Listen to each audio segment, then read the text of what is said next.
Let's take a look at the comprehensive logging functions available in Kron PAM, which provide valuable insights and accountability for all user actions and sessions. First, system administrators can access the user authentication logs. These logs capture both successful and failed authentication attempts, including MFA attempts, helping to monitor access and detect any unauthorized login attempts. Next, administrators can review the session logs. These logs provide a detailed record of each session, including commands executed and applications accessed during the session. For further analysis, administrators can even replay recorded sessions, gaining full visibility into user actions within Kron PAM.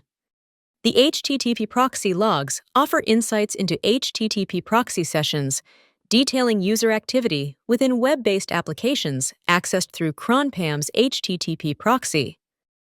Activity logs record every action performed by users within the Kron PAM web interface.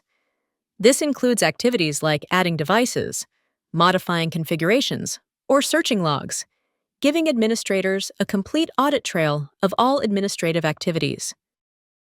For network devices, Radius and TACACS accounting logs provide detailed AAA logs.